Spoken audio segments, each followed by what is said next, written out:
The kitchen door slammed so hard that fine dust shook loose from the clay walls into the hot afternoon air. Sarah was there, kneeling on the worn concrete floor, cleaning up the shards of a bowl that had slipped from her trembling hands while she was preparing beans. Little Lily was playing in the packed earth yard with 3 small stones she pretended were dolls, making different voices for each of them and smiling to herself in a world only she could see. She was just 6, with light brown hair tied in a loose ponytail, her small bare feet covered in the red dust of the plains. And it was in that moment of pure innocence that Arthur stormed in like a March thunderstorm, his small hard eyes fixed on the girl who blocked the way to the living room with her scattered stones. "Get this trash out of here, you little devil," he growled, his thick voice making the dogs hide under the table. "This house isn't a pigsty." Before Lily could gather her stones, the old man's heavy hand grabbed the child's thin arm and pulled her with such force that she let out a sharp cry of pain. Sarah dropped the shards and ran, her still wet feet slipping on the concrete. "Don't touch her," she screamed, throwing herself between her father-in-law and her daughter, pushing the man's broad chest with both hands. Arthur took a step back only out of surprise, but soon his eyes narrowed dangerously. "What's this? You think you can order me around now, girl?" He spat the words with anger. Lily clung to her mother's legs, crying softly, her little fingers clutching the thin fabric of the worn cotton skirt. "She's just a child," Sarah said, keeping her arms outstretched. "Leave her alone." Arthur took a step forward, and this time he didn't hesitate. The open hand came fast and struck Sarah's face with a crack that echoed through the whole house. She staggered to the side but didn't fall, biting her lip until she tasted iron in her mouth. She wouldn't give him the satisfaction of seeing her tears, not in front of Lily. From the hallway, Eleanor appeared with a plate of cornbread in her hand, her dyed black hair arranged in a high bun. She looked at the scene with that expression of boredom Sarah knew all too well. "Are you going to cry now, dear?" Eleanor said in a drawling voice, before taking a bite of the cornbread. "Always playing the martyr, always throwing yourself in front like some kind of hero. It gets tiring, you know." She chewed slowly, looking at Sarah as one would look at an uninteresting animal. "That girl is good for nothing too, just like her father," Lily sobbed, clinging to her mother, her whole little body trembling. "Leave my mommy alone, Grandma," she managed to say in her tiny voice. "Please," Arthur laughed, a dry, joyless sound. "Now even the little pest is trying to give orders." He unbuckled the belt from his pants with a practiced movement, the old, thick leather swinging in the air like a snake about to strike. "I'm going to teach this brat to respect her elders." Sarah pulled Lily behind her, feeling her daughter's small body pressed against her back. "Then hit me," she said, lifting her chin even with her legs shaking. But not her. The belt came with a whistle, cutting through the air and hitting Sarah's back squarely. The leather bit into her skin through the thin blouse. She clenched her teeth so hard she felt her jaw pop. She wouldn't scream, no way. The second blow came even harder, breaking the skin and making blood stain the faded blue fabric. Lily screamed behind her, begging him to stop, but Sarah kept her arms open, forming a barrier. Her knees started to weaken on the third blow, but she didn't fall. "Subscribe to our channel to follow more stories that touch the heart," Eleanor said from the hallway, as if she were talking about the weather. "Stop making a scene, Sarah. You're ruining my cornbread with all this whining." She licked the fork and continued eating. "You've always been too dramatic. From the day my son brought you here, I knew you'd be trouble." The belt came down one more time, and this time Sarah fell to her knees, her face hitting the cold floor. Lily knelt beside her, trying to lift her mother with her weak little hands. "Mommy, get up!" she cried non-stop. "Please, Mommy." Arthur spat on the floor next to Sarah. "That's how you learn your place, you defiant girl," he said, putting his belt back on. "Next time I won't have any pity." Eleanor was already heading back to the living room. "Clean up that blood from the floor before the neighbors arrive for the prayer meeting. I don't want them to see this shameful mess," she said over her shoulder, "and put that girl to bed early. I can't stand her crying like a newborn calf anymore." The front door slammed as the two left, leaving mother and daughter alone in the middle of the kitchen, the heavy silence broken only by Lily's sobs. Sarah forced herself to sit up, even with her back throbbing with fire. She pulled her daughter into a tight hug. "It's okay, my love," she whispered into the small ear. "Mommy's here. No one is going to hurt you." But as she said it, she felt something change inside her. It wasn't just physical pain burning in her body. It was anger, an old deep anger that had been growing for years of being trampled in that house. In the nights following the beating, Sarah could barely move.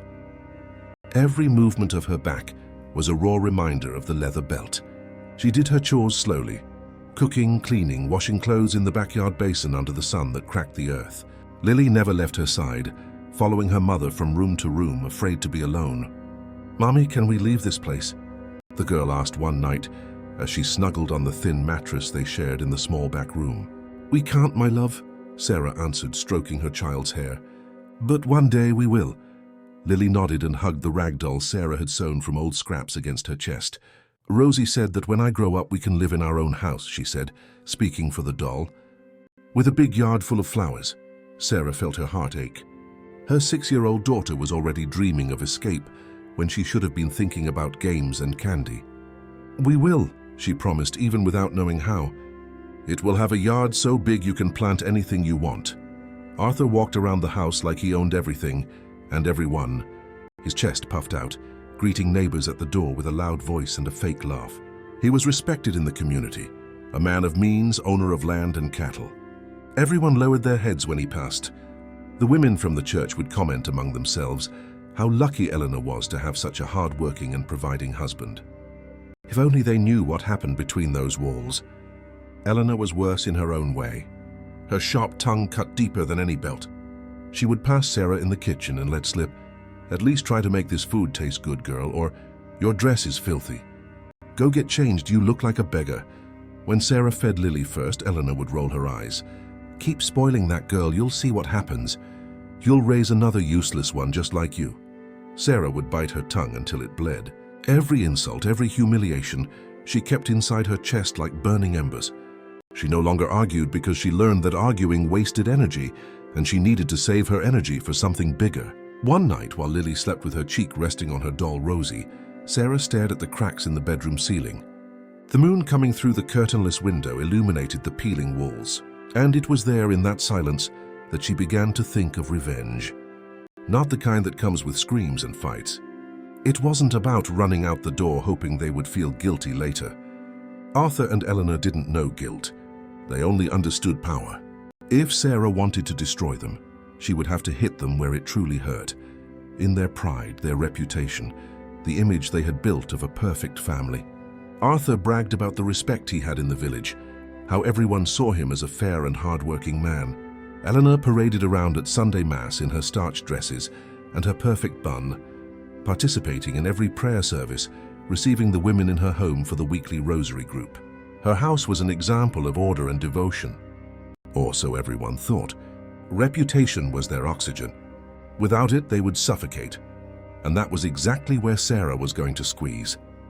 But first, she needed to heal. Every night after Lily was asleep, she would go to the tiny bathroom and wet a cloth with tap water, dabbing it gently on the wounds on her back. Sometimes she would break off a piece of aloe from the plant growing in the yard and apply it to the broken skin. She looked at her reflection in the cracked mirror hanging on the wall. She saw the sunken eyes, the slumped shoulders, but she also saw something new shining deep inside. Fire. A fire that wasn't of pain, but of purpose. Weeks passed and life in the house continued as if nothing had happened. Arthur and Eleanor laughed louder during dinner, received visitors, and showed off their clean house, plentiful food, and organized life. They thought Sarah's silence was surrender. They didn't know it was strategy.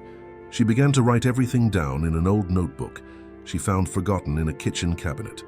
She hid it under her mattress, and every night when she was sure everyone was asleep, she would light a candle and write. She noted every insult, every slap, every time Lily was pushed, called names, or left without food. She wrote down the dates, the times, the exact words they used. She didn't know yet what she would do with it, but she knew it was important. It was proof. It was documented truth. It was a weapon. Lily saw her writing one night and asked softly, "What's that, Mommy?" "Is it homework?" Sarah smiled faintly. "It is, sweetie. It's very important homework." She didn't say it was homework for survival. She didn't say she was building the downfall of her in-laws word by word. The turning point came 2 months later. Lily had a presentation at the village school. She was going to be in a play about the story of St. Francis, playing a little bird with crepe paper wings and everything. She rehearsed the single line she had to say for days. St. Francis loved all the animals because they were God's creatures.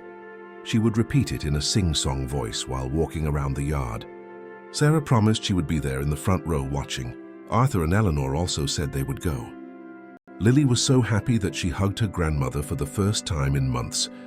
But when the day of the performance arrived, Sarah was alone at the school, sitting on a child's chair that was too small for her, waiting for it to start. The 2 seats beside her remained empty. When the curtains opened and Lily walked onto the makeshift stage with her crooked wings, her little eyes searched for her grandmother and grandfather in the audience.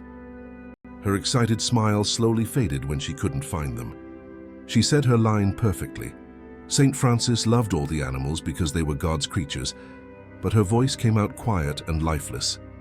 After the performance, Lily asked, "Did Grandma and Grandpa come, Mommy?" Sarah knelt in front of her daughter and held her small face gently. "No, they didn't, my love, but I saw you and you were perfect." Lily tried to smile, but her little eyes filled with water. "They don't like me, do they, Mommy?" The question pierced Sarah's chest like a dagger. "That's not it, sweetheart," she lied, because she didn't know what else to say. When they got home that evening, Arthur and Eleanor were on the porch drinking coffee, laughing, telling stories about a visit they had paid to an old friend. They didn't even ask how the performance went. It was that night, with Lily sleeping, clutching her doll Rosie, that Sarah made her final decision. Enough. She wouldn't just write it down anymore. She wouldn't just keep it inside. She would act. She started slowly, small, watching everything with new eyes. She noticed that Arthur always left his wallet in the same place on the table every morning when he went to shave. She noticed that Eleanor left her phone unlocked, tossed on the sofa. She noticed the patterns, the schedules, the routines, who they visited, who they talked to, where they kept their money. She started going to the church square on market days, talking with the women who sold vegetables, with the owner of the general store, with the baker's wife. She didn't speak ill of anyone. She just listened, asked questions, learned who was important in the community, who had influence, who Arthur and Eleanor cared most about impressing. She discovered that Arthur was eyeing a spot on the parish council, a position he mentioned constantly with pride, saying that Father Michael would choose him because he needed a serious man in charge. She discovered that Eleanor was going to host the next Daughters of Mary meeting at her house, that she had been planning it for weeks, choosing tablecloths, making lists of sweets, all to impress the other women and show that she was the perfect hostess. Those were their thrones, and Sarah was going to dismantle them brick by brick. On a Thursday morning, when Arthur went out to the corral and Eleanor went to shop in town, Sarah took the notebook from under the mattress and began to copy her notes neatly. She wrote detailed letters, but without signing her name. She told everything: the beatings, the insults, the child left hungry, the granddaughter treated like trash, the daughter-in-law used as a slave. She wrote with careful handwriting, without anger, just with facts and dates. Each letter was placed in a plain brown envelope that she had bought secretly with money she had saved from forgotten coins. She went out at dawn before the sun rose and began to distribute the envelopes. She slipped one under Father Michael's door, left another on the counter of the general store where the men gathered to talk, put one in the bag of the woman who coordinated the Daughters of Mary, and another ended up at the house of the president of the Residents Association. The letters arrived like ghosts, silent and anonymous, but with the weight of truth. The change didn't happen all at once. It was gradual, like a slow poison. First, it was the owner of the general store who didn't greet Arthur with the same enthusiasm as always. Then it was the woman at the pharmacy who turned her face away when she saw Eleanor walk in. Small things, small signs. Whispers that began to circulate through the dirt streets of the village. Arthur noticed but didn't understand. "The people are acting strange," he complained one night at dinner. "They're all jealous of me." Eleanor also felt the difference. The women no longer stopped to chat with her after Mass. The smiles became shorter, more forced. "Hey, it must be gossip from people with nothing better to do," she said. But her voice had a hint of concern. Then came the final blow. Sarah learned from the baker that Father Michael was going to announce the new member of the parish council on Sunday. On Saturday night, she took the last envelope, the most detailed of all, with photos she had secretly taken. Images of Lily's back with purple bruises, from when Arthur had pushed her against the wall. A photo of Sarah's own face with a split lip, a photo of her torn clothes. Each image had a handwritten caption, "This is the family you admire." The envelope reached Father Michael's hands on Saturday morning. He read it, reread it, and on Sunday, when he stood at the pulpit to announce the new council member, instead of saying Arthur's name as everyone expected, he announced another man, a humble, hard-working man, but without the colonel's history. Arthur stood up in the middle of Mass, his face red with anger. "What's that, Father?" he shouted, forgetting where he was. "You promised me that spot." Father Michael looked at him with an expression Sarah had never seen anyone give her father-in-law. "It was contempt. The church's decisions are based on character, Mr. Arthur," the priest said calmly. "And it seems some information about your character has reached me." The entire church fell silent. It was as if the ground had opened up beneath Arthur's feet. Eleanor pulled her husband by the sleeve. "Let's go, Arthur," she hissed between her teeth. "You're making a fool of yourself." But the worst was yet to come. The following Tuesday was the day of the Daughters of Mary meeting at Eleanor's house. She had prepared everything. The house shone, it was so clean. The table was set with the best dishes, the sweets arranged on beautiful platters. Eleanor was dressed in her best clothes, her hair impeccable, waiting for the women to arrive. When the first one knocked on the door, Eleanor opened it with a wide smile, but the woman didn't come in. She stood on the doorstep holding a bag. "I can't stay today, Eleanor," she said without looking her in the eye. Something came up, and she left. The second did the same, then the third, all with weak excuses, until only the coordinator was left, an elderly woman with white hair named Mrs. Alvina. She looked at Eleanor with a mixture of pity and disgust. "The girls asked me to bring this back," she said, handing her an envelope. "I think you know what's inside," and she left too. Eleanor opened the envelope with trembling hands. Inside was one of the photos Sarah had distributed, the photo of Lily crying with a bruised arm. On the back was written in the same neat handwriting, "This child lives in this house." Eleanor crumpled the photo and threw it on the floor. "Sarah," she screamed. "Sarah, get in here now!" Sarah appeared at the kitchen door, wiping her hands on a cloth, Lily hiding behind her as always. "What is it?" she asked in a calm voice. "What did you do?" Eleanor advanced, but Sarah didn't back down. "I didn't do anything," she said, looking directly into her mother-in-law's eyes. "I just told the truth." Arthur appeared from the living room, his eyes bloodshot with rage. "Was it you who spread these lies around?" he roared. "Was it you who ruined my name in this town?" Sarah finally let a small smile escape. "Lies?" she repeated. "You call the welts you left on my back lies? The bruises you left on your own granddaughter's arm?" Arthur clenched his fists but didn't take a step forward. For the first time he hesitated. "No one will believe you," he said, but his voice lacked conviction. "They already have," said Sarah, holding Lily by the hand.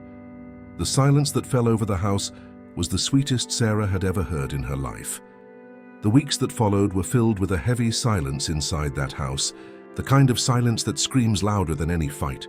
Arthur and Eleanor moved through the rooms like furious ghosts, avoiding looking at Sarah, avoiding speaking to Lily. The girl was now even afraid to play in the yard, worried she might make too much noise. "Mommy, why doesn't Grandpa talk to me anymore?" Lily asked one afternoon, while helping her mother hang clothes on the line. The strong midday sun beat down on the bundles of wet cloth.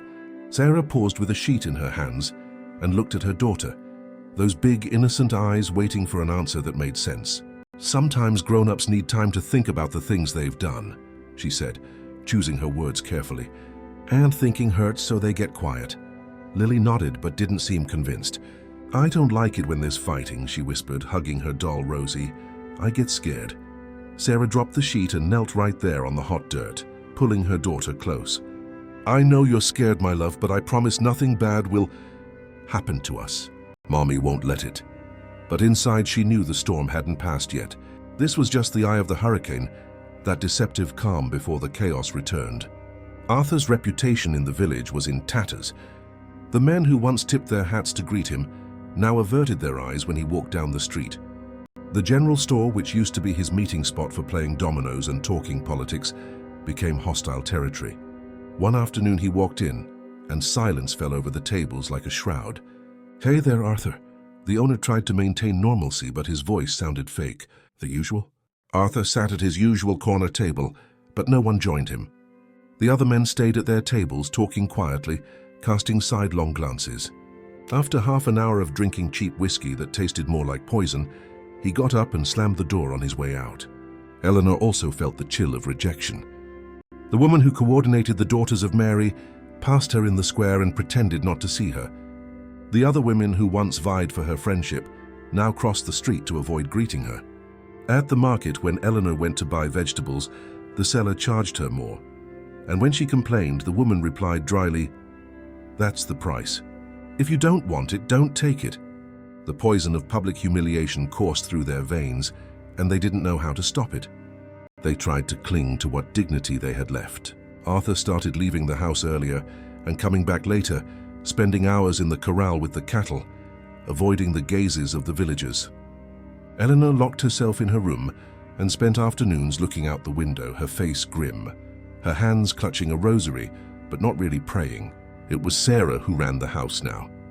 She did the shopping, talked to the neighbors, and took Lily to school. And for the first time in years, people spoke to her with respect. "How are you, Sarah?" the baker's wife asked one day. "If you need anything, just let us know, okay?" The unexpected kindness almost made Sarah cry. "Thank you, Mrs. Gable," she said, her voice choked with emotion. "Really, thank you so much." It was around this time that Father Michael showed up at their door. It was a Saturday morning, the sun already high, but the air still had a coolness that would soon disappear. Lily was in the yard trying to plant some bean seeds she had taken from the kitchen, burying them in the dry earth and watering them from a can. Sarah was sweeping the porch when she saw the priest's black cassock coming up the dirt path. "Good morning, Father," she said, leaning the broom against the wall. "Good morning, my child," Father Michael replied, taking off his straw hat. "May I come in? I need to talk to you."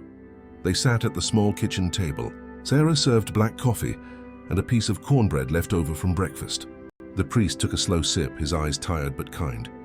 "I came because I received your letters," he began, "and also because I've been talking to some people in the village." Sarah felt her stomach tighten. "I didn't want to cause trouble, Father," she said softly. "I just wanted someone to know the truth," he nodded. "And you did well, my child. What was happening in this house was a great sin. God does not like to see his children suffer at the hands of those who should protect them." He took another sip of coffee. "But now you need to think about the next step. You can't continue living here under these conditions." Sarah looked down at her own hands, the nails short and clean, the palms calloused from so much work. "I have nowhere to go, Father," she admitted. "I don't have family here. I don't have any money saved. If I leave this house, I'll be on the street with my daughter." Father Michael sighed deeply. "I figured as much," he said. "That's why I came with a proposal." He explained that the parish had a small house behind the church, used to store things for festivals but currently empty. "You can live there for a while," he offered. "It's nothing fancy, just 2 small rooms and a bathroom, but it's yours if you want it, rent-free until you get on your feet." Sarah felt tears come without permission. "Father, I don't know how to thank you," she managed to say. "No need for thanks," he said, placing his wrinkled hand over hers. "You were brave to expose what was wrong. Now we need to help you start over. It's the community's duty to care for its own." He took the last sip of coffee and stood up. "But there's one thing," he said, becoming serious. "Before you leave, you need to have a talk with Arthur and Eleanor. You need to make it clear that you will no longer accept this treatment, and that if they try anything against you or the girl, the whole village will know." Sarah swallowed hard. The idea of confronting them face to face made her hands sweat, but she nodded. "I'll do it," she promised. When the priest left, Sarah sat in the kitchen for a long time, listening to the sounds of the house, the ticking wall clock, Lily humming outside, the distant noise of Arthur hammering something in the corral. She knew the conversation the priest suggested would be the hardest part of all, but she also knew it was necessary. She couldn't just disappear in the middle of the night. She needed to look them in the eyes and tell them she was leaving, that she was taking Lily, that she was taking from them the only power they had left, the power of fear. That night at dinner, a silent meal where the only sound was the clinking of cutlery on plates, Sarah took a deep breath and spoke. "I'm leaving this house." The words fell on the table like stones dropped in still water. Arthur stopped chewing. Eleanor looked up from her plate. Lily squeezed her mother's hand under the table. "What was that?" Arthur said slowly. "Where are you going? You have nothing, no one." His voice tried to be threatening but came out merely tired. "I'm going to live in the parish house," Sarah replied, keeping her voice steady even as her heart pounded. "Father Michael offered a place for me and Lily." Eleanor let out a bitter laugh. "Oh, so now you're the church's pet project? How lovely, dear, how lovely," she said venomously. "You'll live on charity now, raise your daughter as a beggar." Sarah stood up, the chair scraping against the floor. "Better to raise her as a beggar than to raise her getting beaten," she said, looking directly at her mother-in-law. "Better to ask for help than to swallow humiliation every single day." Arthur slammed his hand on the table, making the plates jump.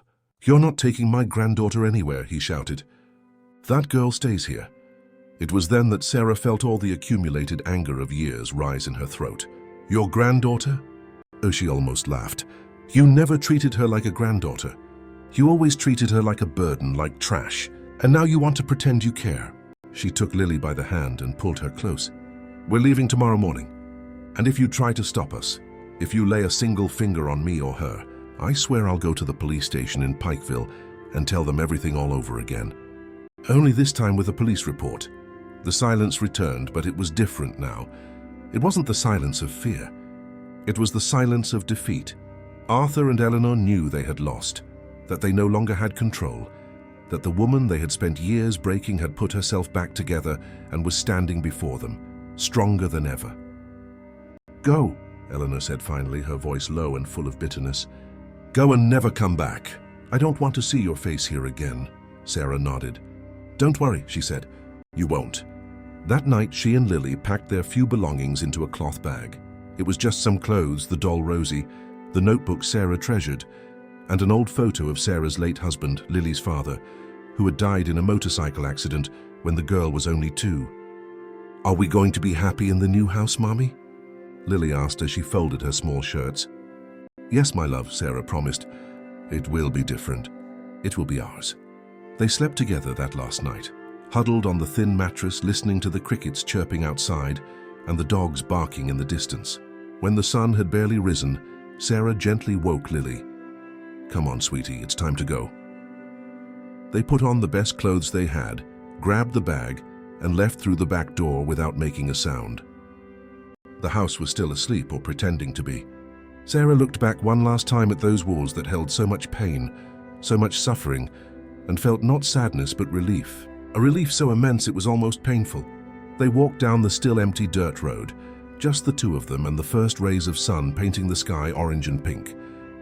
Lily held her mother's hand tightly, her little feet kicking up red dust with every step. "Mommy, look how pretty," she said, pointing to the sky. "It looks like the world is on fire." Sarah smiled.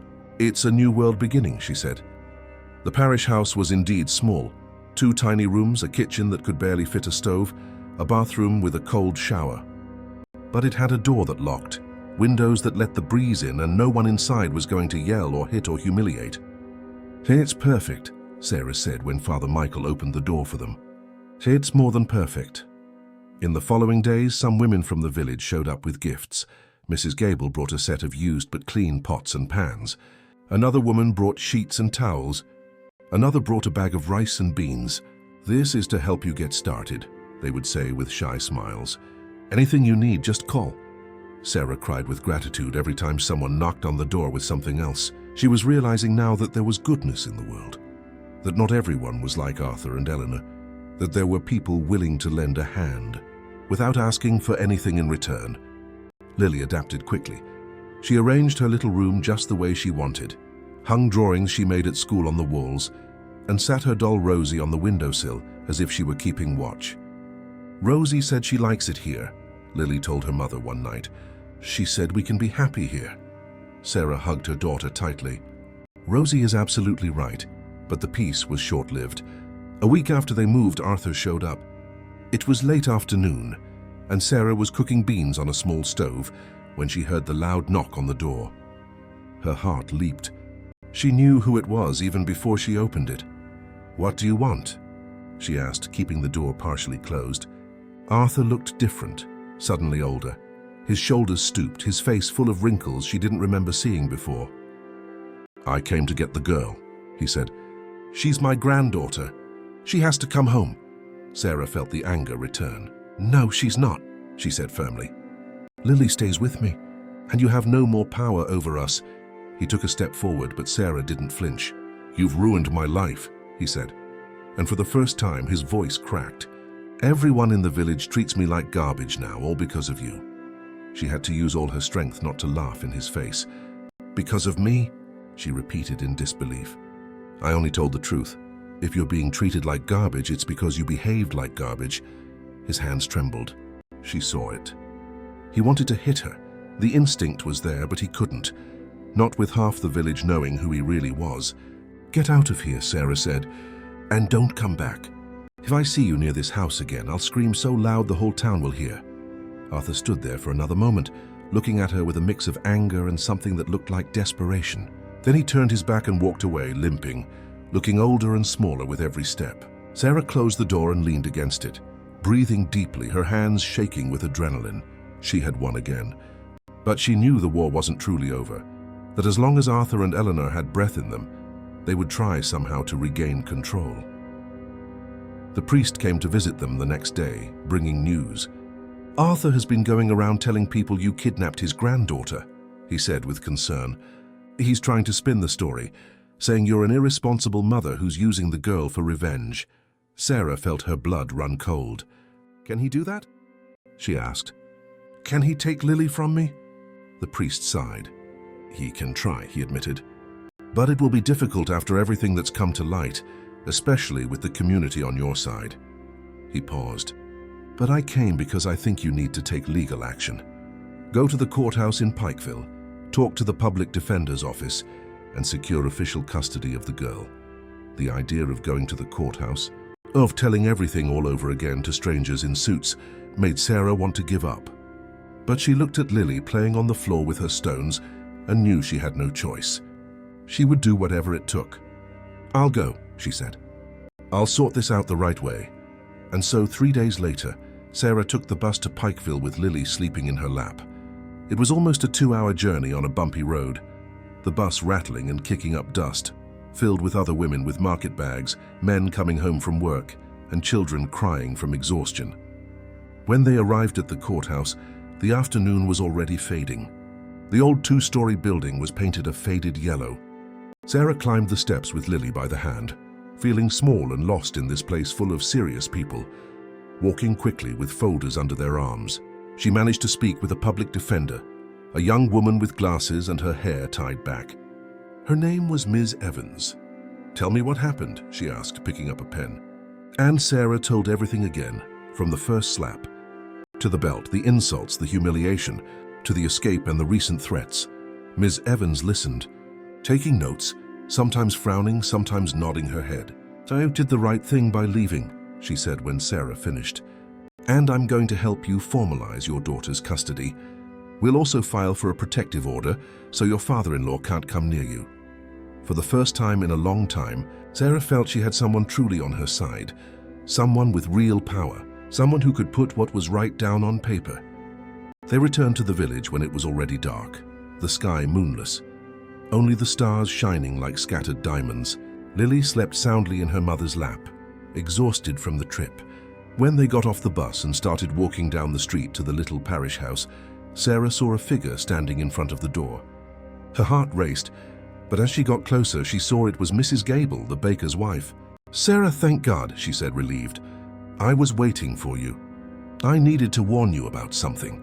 She explained that Eleanor had spent the day going from house to house, bad-mouthing Sarah, saying she was crazy, that she had stolen her granddaughter, that she was an unfit mother. "Some of the women believed her," Mrs. Gable admitted. "I won't lie, there are people talking badly about you now." Sarah felt the exhaustion weigh on her shoulders. "I should have known," she whispered. "They won't rest until they destroy me, just like I destroyed them." Mrs. Gable took her hands. "No," she said firmly. "You didn't destroy anyone. You just showed who they always were. And as for the women who are believing Eleanor's lies, leave them to me. I'll talk to them. I'll tell them the truth."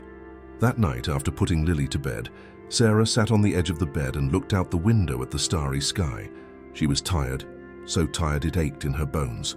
But she couldn't stop now. The fight was far from over. Arthur and Eleanor would keep trying. They would spread lies. They would try to use any loophole to regain control. She had to be stronger, smarter, more resilient than them. She took out the old notebook, the one with all her notes, and started writing again. This time it wasn't about the past. It was about the future, about the next steps, about how to protect Lily, about how to build a new life for real. "We will make it," she wrote on the last line. "No matter what they try to do, we will make it." The following months were a mix of new beginnings and constant battle. Sarah got a job at the home of Mrs. Nelson, an elderly widow who lived on the other side of the village. She cleaned the house 3 times a week and earned $50 a day. It wasn't much, but it was hers, money that no one could take or control. For the first time in her life, she had a salary, however small, and that meant freedom. Lily was doing better in school. Her teacher, Mrs. Scott, called Sarah in for a chat one day. "Your daughter is much happier," she said with a kind smile. "She used to be so quiet, and now she's playing with the other children. She's laughing." Sarah felt her chest tighten with a good kind of emotion. "It's because we're at peace now," she explained. "Lily doesn't have to be afraid all the time anymore." But the peace was fragile. Arthur didn't give up. He started showing up at the school when classes ended, standing across the street, watching Lily. He didn't come close because Father Michael had warned half the village to keep an eye on him, but his presence was a silent threat, a reminder that he hadn't forgotten. Sarah complained to the school, and Mrs. Scott promised to let her know if he tried anything. "Don't you worry, Sarah," she said. "Inside this school, nobody touches your daughter." Eleanor also continued her smear campaign. She would visit the older women, those who still held old-fashioned views, and plant seeds of doubt. "Don't you think Sarah might be making all of this up?" she would whisper while sipping coffee in Mrs. Albert's living room. "Maybe she just wants to get her hands on our inheritance when we die." Some women believed her, or pretended to, because they were afraid of contradicting the powerful man's wife. Others defended Sarah. "We saw the photos, Eleanor," Mrs. Gable said during one of these conversations. "We saw the bruises. You can't make that up." The village was divided. There were those who sided with Sarah and those who sided with her in-laws. Encounters in the town square became minefields. You never knew if the person you were about to greet was a friend or an enemy. It was during this time that something happened that changed everything. It was a Tuesday afternoon. Sarah was at Mrs. Nelson's house ironing when Lily came running in, her face red from crying, her shirt torn. "Mommy," she cried out before she even reached her. "Mommy, help me." Sarah dropped the iron and ran to her daughter. "What is it? What happened?" she asked, kneeling to check if the girl was hurt. Lily was sobbing so hard she could barely speak. "Grandma, she came to the school," she managed to say between sobs. "She told Mrs. Scott she was there to pick me up, said you had given her permission." Sarah's blood ran cold. "And Mrs. Scott let her?" she asked, already feeling the anger rise. "Almost," Lily replied, wiping her tears with the back of her hand. "But I screamed. I said I didn't want to go, and Mrs. Scott got suspicious and sent Grandma away. But she got really mad, Mummy. She said ugly things." Sarah hugged her daughter tightly, feeling her small body tremble. "What things did she say?" "She had to know." Lily sniffled. "She said you're a liar, that you made everything up, that you're using me to hurt her and Grandpa." The girl looked up at her mother with big, frightened eyes. "Is it true, Mummy? Did you make things up?" The question hurt more than any belt, more than any slap. "No, my love," Sarah said, holding her daughter's face in her hands. "I didn't make anything up. Everything I said was true. Do you remember the times Grandpa was mean to us? Do you remember?" Lily nodded slowly. "I remember," she whispered. "I remember." That night, Sarah went to Father Michael's house. She knocked on the door so hard he jumped. "Sarah, what a startle." "Come in," he said, making way. She came in and poured everything out, telling him about Eleanor's attempt at the school, about the lies that continued to spread, about the constant fear of losing Lily. "I can't take it anymore, Father," she said, and for the first time, she let the tears fall in front of him. "I do everything right. I work, I take care of my daughter. I don't speak ill of anyone, but they don't stop. They will never stop." Father Michael let her cry. "Sometimes silence is the best response." Then he offered her a glass of water and sat in the chair across from her. "Sarah," he began in a calm voice, "have you ever heard the story of Job?" She shook her head no. Job was a good man whom God allowed to be tested. He lost everything, his family, his possessions, his health. But he did not lose his faith. The priest paused. "I'm not saying your suffering is a test from God, that's not it. What I am saying is that your strength is being tested, and you are passing. You haven't given up, you haven't gone back to that house, you haven't let them break your daughter." He leaned forward. "But now you need something stronger than words. You need the law." He explained that he had spoken with Ms. Evans, the public defender, and that she was scheduling a hearing in 3 weeks. It would be at the Pikeville courthouse. Sarah would have to tell everything again, this time to a judge. And Arthur and Eleanor would be there too. "It will be difficult," the priest admitted, "but it's the only way to secure custody of Lily for good and to get a definitive protective order." Sarah felt her stomach churn. The idea of being in the same room as her in-laws, of having to look them in the face while a judge decided her daughter's fate, was terrifying. "What if the judge doesn't believe me?" she asked in a small voice. "What if he thinks I'm making it up?" The priest took her hand. "You have the photos, you have the letters, you have witnesses," he said. "You have the truth. And in the end, the truth always wins." But Sarah knew that wasn't always the case. Sometimes the truth lost to whoever had more money, more influence, more power of persuasion. But she had no choice. She had to take the chance. The 3 weeks leading up to the hearing were the longest of Sarah's life. She barely slept, waking up in the middle of the night in a cold sweat, having nightmares where the judge took Lily from her and gave her to Arthur and Eleanor, watching her daughter being dragged away screaming while she stood by, helpless. Lily noticed her mother was different. "Are you worried, Mommy?" she asked one night as they snuggled in bed. "I am, sweetie," Sarah admitted. She wouldn't lie. "We have to go talk to a judge about us living together," she explained as simply as she could. "And Grandma and Grandpa will be there too?" Lily asked, tensing up. "They will," Sarah confirmed, "but you don't have to talk to them. You just have to tell the truth if the judge asks you anything." Lily was quiet for a moment, then asked softly, "What if the judge tells me to go back to their house?" The question tore a piece from Sarah's heart. "That's not going to happen," she said with more conviction than she felt. "I won't let it." The day of the hearing dawned overcast, the sky a leaden gray threatening rain. Sarah wore the only good outfit she had, a navy blue skirt and a white blouse. She combed her hair and tied it in a simple bun. Lily wore her school uniform because she had no other presentable clothes. They took the early bus. Mrs. Gable and 2 other women from the village came along as witnesses. So did Father Michael.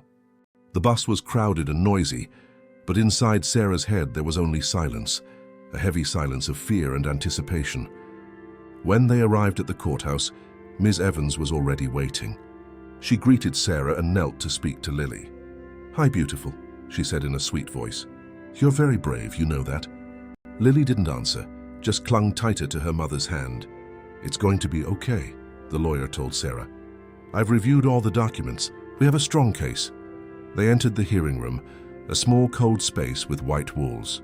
The judge sat at a high bench, a woman typing on a computer beside him. There were plastic chairs arranged in rows, and there in the back, already seated, were Arthur and Eleanor. She was in a church dress, he in a button-down shirt and dress pants, trying to look respectable. When Eleanor saw Sarah enter with Lily, her eyes flashed with anger. Arthur just stared, his face like stone. "All rise," someone said, and the judge entered. He was a man in his 50s with graying hair, small glasses, and a serious expression. He sat down, looked at the papers in front of him, and began. "We are here to address the petition for permanent custody of the minor, Lily, daughter of Sarah and granddaughter of Arthur and Eleanor," he said in a monotone voice. "I will hear first from the petitioner, then the respondents, then the witnesses." Ms. Evans stood up. "Your Honor, I would like to begin by presenting the evidence that supports the petition." She began to show the photos, the letters, the written accounts, explaining in detail the history of abuse. Sarah saw Eleanor roll her eyes, saw Arthur clench his fists. The judge looked at everything in silence, sometimes frowning, sometimes taking notes. "Mrs. Sarah," he called after Ms. Evans finished, "can you tell me in your own words what happened?" Sarah stood up, her legs shaky, her throat dry. She started slowly, telling of the first slap, the belt, the insults, the way they treated Lily. She grew stronger as she spoke, her voice firmer because it was the truth, and the truth had its own power. When she told about the day she took the whipping to protect her daughter, she saw the stenographer stop typing for a second, her eyes welling up. "And how do you feel living away from your in-laws now?" the judge asked. "I feel free," Sarah answered without hesitation. "For the first time in my life, my daughter and I can breathe." The judge nodded and called for Arthur. "Mr. Arthur, what do you have to say about these accusations?" Arthur stood up, adjusted his shirt, and began his version. "Your Honor, this is all lies. I have never laid a finger on this woman, never mistreated my granddaughter," he said in a measured voice, trying to sound dignified. "Sarah has always been troubled, always making things up. She's trying to scam us to get our house when we die." Sarah felt her anger boil, but Ms. Evans touched her arm. "Calm down," she whispered. Eleanor also spoke, shedding false tears, saying they only wanted what was best for their granddaughter, that Sarah was alienating the child, using jargon someone must have taught her. But the judge didn't seem convinced. He called the witnesses one by one. Mrs. Gable told about the day she saw Sarah with a split lip, about the times she heard shouting coming from the house. Father Michael told about the anonymous letters, about how the community reacted when they learned the truth. The teacher, Mrs. Scott, who had also been called, told about the change in Lily. Before she was withdrawn, frightened, she said. Now she's a normal child who plays, who laughs. And then the judge called Lily. "Sweetheart, I need to ask you a few little questions. Is that okay?" he said gently. Lily looked at her mother, asking for permission with her eyes. Sarah nodded. The girl stood up and walked toward the judge, her little feet barely touching the floor. "Do you like living with your mom?" he asked. "Yes," Lily answered softly. "Why?" he continued. Lily thought for a moment, then said, "Because there nobody yells at me. Nobody hurts me." She looked at her grandparents on the other side of the room. "Here I can play without being afraid," the judge nodded. "And are you afraid of your grandparents?" he asked directly. Lily didn't answer with words, just nodded her head. It was enough. The judge dismissed her and called for a recess. "I will review everything I've heard here and will give my decision in 15 minutes, he said, and left the room. Those were the longest 15 minutes of Sarah's life. She sat on the hard plastic chair, her hands clasped so tightly in her lap that her knuckles turned white. Lily sat beside her, leaning against her. Mrs. Gable and Father Michael sat behind, offering silent support. On the other side, Arthur and Eleanor muttered to each other, anger in their eyes. When the judge returned, everyone stood up again. He sat down, put on his glasses, looked at the papers one more time and began to read the decision. In light of all the evidence presented and the testimony heard, it is clear that the minor Lily suffered mistreatment while residing with her grandparents, he said in a clear voice. The photographs, the accounts, the witnesses, all corroborate the mother's version. Sarah felt her heart race. Therefore, I grant the petition for permanent custody in favor of Sarah, the judge continued, and I issue a protective order requiring the grandparents to maintain a minimum distance of 650 feet from the child and the mother. Under penalty of imprisonment, he banged the gavel. This hearing is adjourned. Sarah couldn't hold back. The tears came in a torrent. She pulled Lily into a hug so tight the girl could barely breathe. "We won," she whispered. "We won, my sweet girl." Miss Evans smiled. "Congratulations, Sarah," she said. "You were very brave." Mrs. Gable and Father Michael came to hug them too. It was a huddle of people crying and laughing at the same time. On the other side of the room, Arthur stormed out, stomping his feet. Eleanor followed him, crying real tears this time, tears of defeat. No one went after them. No one cared. On the way back to the village, the bus felt lighter. The sky had cleared, and a strong sun was shining, drying the earth. Lily slept in her mother's lap, a small smile on her face. Sarah looked out the window at the passing landscape of the plains, the simple houses, the cactus plants, the goats eating dry grass, and for the first time in a very long time, she felt something like real hope. It wasn't disguised fear anymore, not forced courage. It was real hope that the worst was over. The months following the hearing were a time of rebuilding. Sarah increased her work hours at Mrs. Nelson's house and found 2 more homes to clean during the week. Money was still tight, but it was enough to pay the basic bills, put food on the table, have clean clothes, and most importantly, have dignity. Lily blossomed like a small plant that finally received water after a long drought.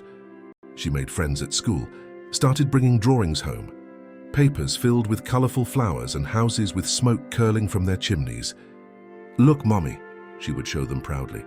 "I drew our house." The house in the drawings always had a huge sun in the corner, sometimes a rainbow, sometimes birds flying. Sarah would tape each drawing to the kitchen wall, creating a gallery of happiness. But the wound didn't heal overnight. Lily still had nightmares some nights, waking up crying, calling for her mother. "They're going to take me away," she would say between sobs. "They're going to take me." And Sarah would hold her, rock her gently, and sing a soft old lullaby that her own mother used to sing to her until the child fell back asleep. As for Arthur and Eleanor, news of them came in hushed gossip. They had become outcasts in the village. No one greeted them anymore, no one visited.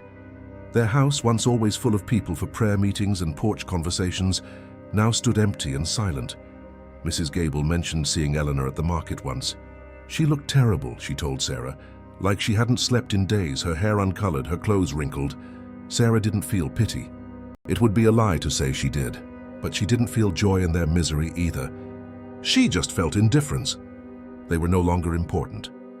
They were just two people who had crossed her path and tried to destroy her, but had failed. One Saturday afternoon, Sarah was in the yard hanging clothes when she saw a figure approaching on the dirt path. She recognized the walk before she could even see the face. It was Eleanor. Her heart tightened. "Lily, go inside," she called, keeping her voice calm. "Go play in your room." The girl obeyed but peeked through a crack in the window. Eleanor stopped at the fence, not entering, because she knew about the protective order. She just stood there looking smaller than Sarah remembered. "What do you want?" Sarah asked without getting closer. "I came to talk to you," Eleanor said, her voice hoarse, tired. "I need a favor," Sarah almost laughed. "A favor?" she repeated in disbelief. "You want a favor from me?" Eleanor swallowed hard, her eyes avoiding Sarah's, darting to the sides. "Arthur is sick," she said. "His heart is weak. The doctor said he might not last much longer." She paused. "We have no one, Sarah. We need help."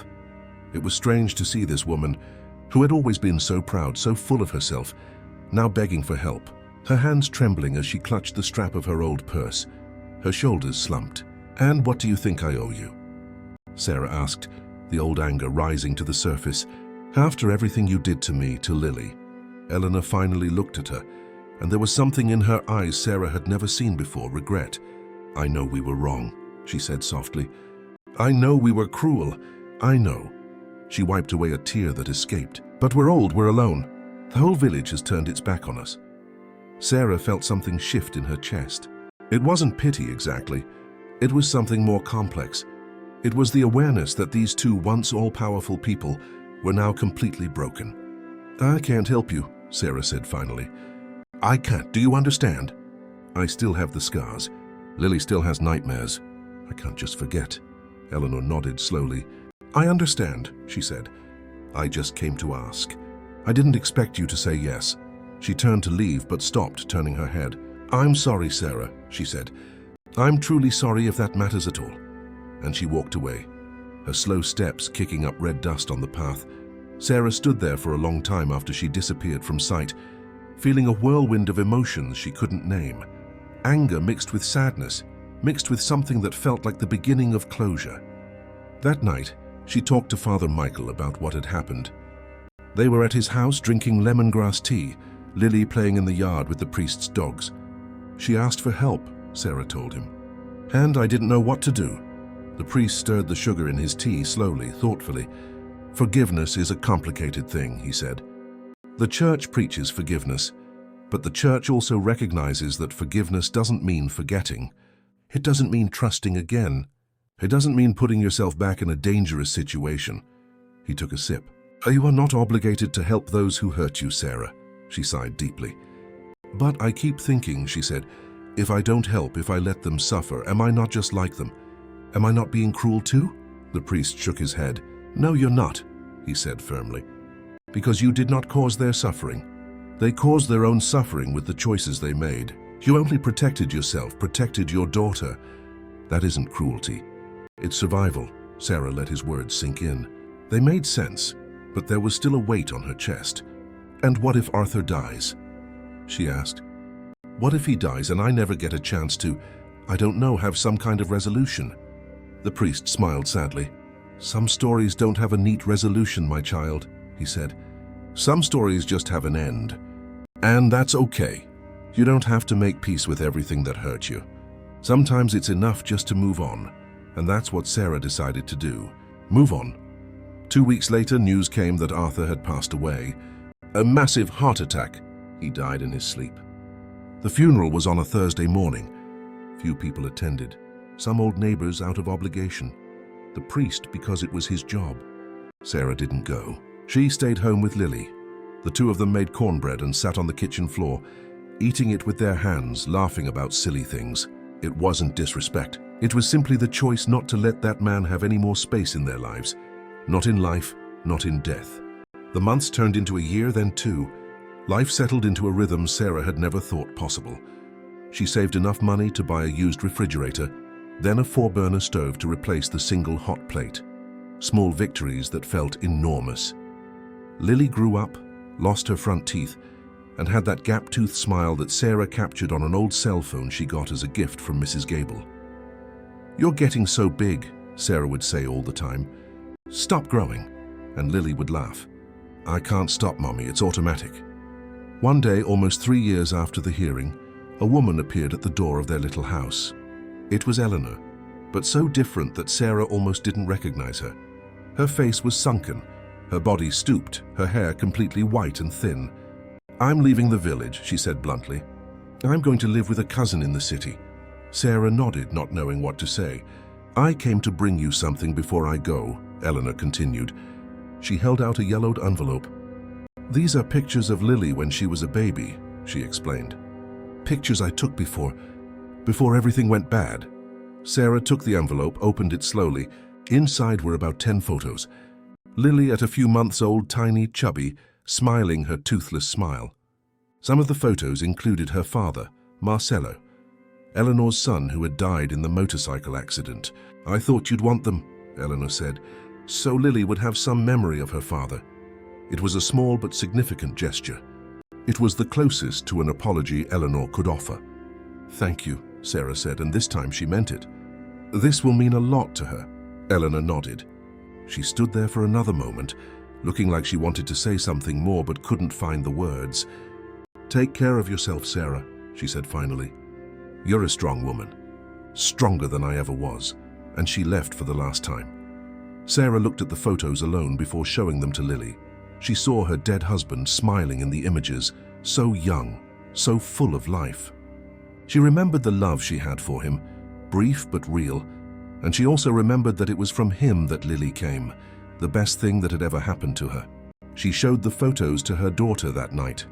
Look who this is, she said, pointing. This is your father.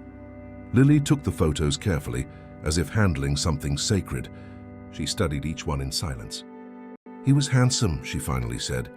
He looked just like you, Sarah said, smiling. You have his smile, you know.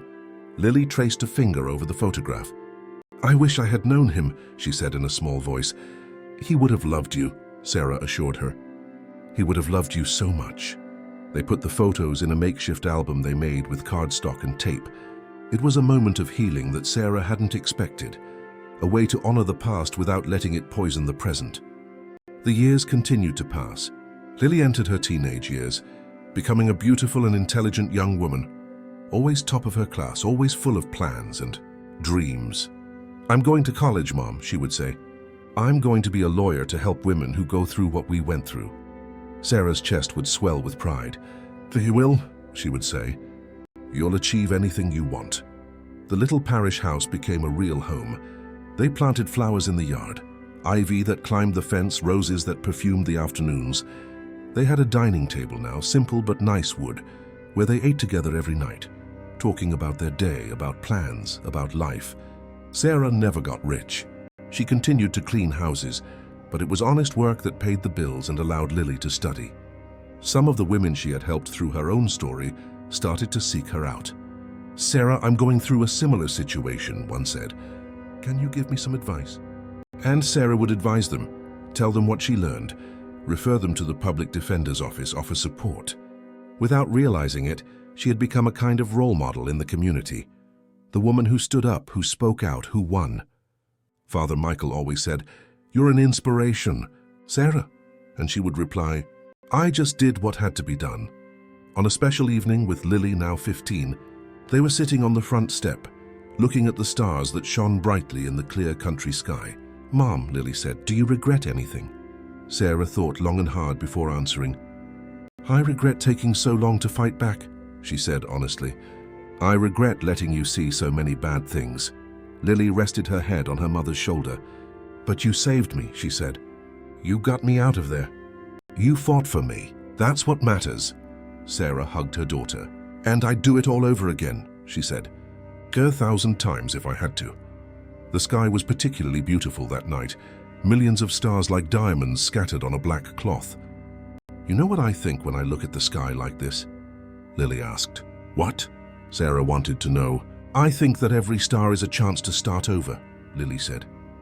"And that no matter how dark it gets, there's always light somewhere." Sarah smiled. Her daughter had become a sage without her noticing. "You're so smart," she said. "Smart and brave, just like your mother." Lily laughed. "I think we got the courage from each other." They stayed there late just looking at the sky. They didn't need anything else. Each other's presence was enough. And Sarah thought about everything that had happened, the beatings, the humiliation, the escape, the fight, the victory. And she realized that every scar on her body and in her soul had been worth it because it had led her here, to this moment of peace, sitting with her daughter under the starry country sky, free, whole, alive. The revenge she had planned years ago wasn't with screams or violence. It was with truth and persistence. It was dismantling, brick by brick, the empire of lies that Arthur and Eleanor had built. It was showing everyone who they really were behind the facade of a respectable family. And in the end, they lost everything.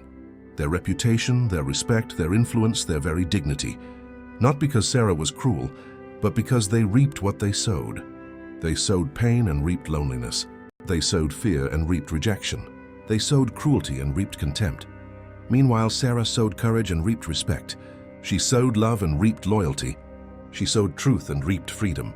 15 years had passed since that fateful Sunday when it all began. Lily was now a 21-year-old woman, a law school graduate, working at the regional public defender's office, helping other women in situations of domestic violence. Sarah still cleaned houses, but now by choice, not necessity. She had saved enough money to buy a small plot of land where she built a 2-bedroom house, simple but her own, with a large yard full of flowers, just as she had promised Lily when she was a little girl. On a Saturday morning, the day of the town's summer festival, mother and daughter were in the kitchen preparing a sweet corn pudding when someone knocked on the door.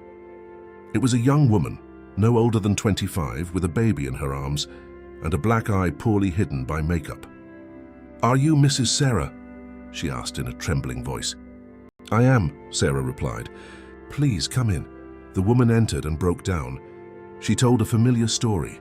A violent husband, a family that didn't believe her, fear of reporting it, fear of losing her child.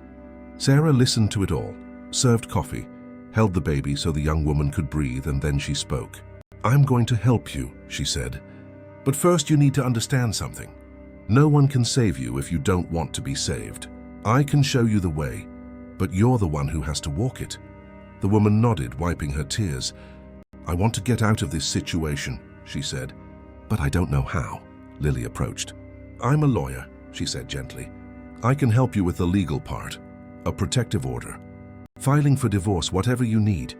The woman looked at the two of them, mother and daughter, and saw a living example that it was possible to win, possible to survive, possible to rebuild. "Thank you so much," she whispered. "Thank you so much." After the young woman left with a bag full of baby clothes that Sarah had saved and a piece of paper with all the important addresses and phone numbers, Lily hugged her mother. "You saved another one," she said. "No," Sarah corrected. "She's going to save herself." We just showed her the way. They returned to the kitchen where the corn pudding was simmering on the stove, the sweet smell of corn and coconut milk filling the house. You know what I was thinking? Lily said, stirring the pot. What? Sarah asked, chopping coconut. I was thinking that if that Sunday had never happened, if you hadn't taken that beating protecting me, maybe we wouldn't be here today. She paused. It is strange to say, but I'm grateful for the pain we went through because it made us strong. Sarah stopped chopping and looked at her daughter. She saw in her not just the scared 6-year-old girl who hid behind her legs, but an incredible brave woman full of compassion. I'm grateful too, she said, because it gave me you, it gave me this life, it gave me purpose. The summer festival was beautiful that afternoon. Colorful flags were strung between the lampposts, stalls sold corn on the cob and cornbread. A large bonfire blazed in the middle of the square, and an accordion player played lively tunes. Sarah and Lily went together arm in arm, and everyone greeted them. Mrs. Sarah, so good to see you. Lily, you look so beautiful. They danced, ate, laughed, and enjoyed the life they had built with blood, sweat, and tears. As the sun began to set, painting the sky orange and purple, Lily got up on the small stage where there was a microphone. Folks, can I say something? She asked. The accordion player stopped playing. The people turned to listen. I just wanted to say thank you, Lily began, her voice clear and strong.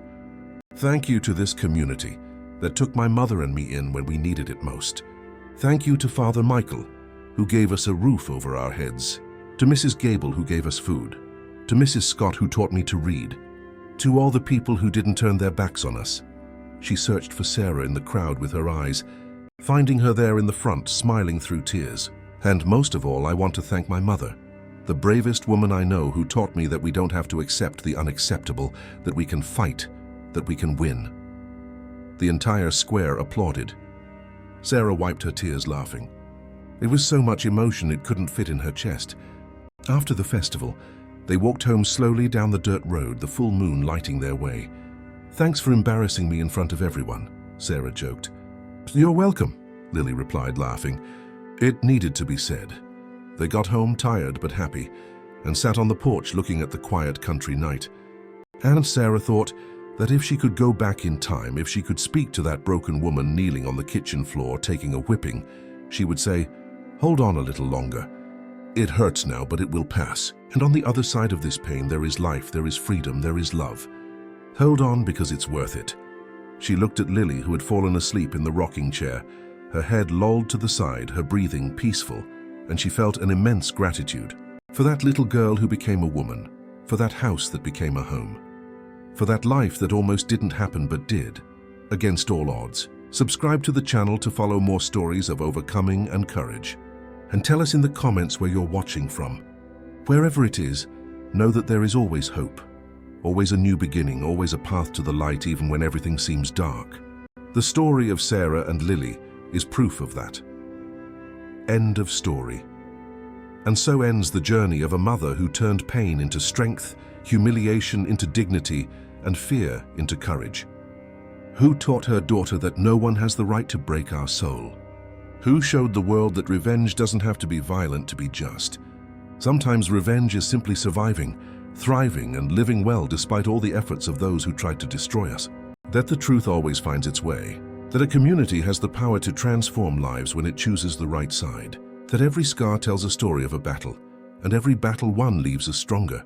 That the love between a mother and daughter can withstand any storm, and that in the end, at the very end, when we look back at the path we've traveled, we realize that every tear, every pain, every moment of fear was worth it, because it brought us here to this moment of peace, of freedom, of a full life. And that is priceless. That is something no one can ever take away.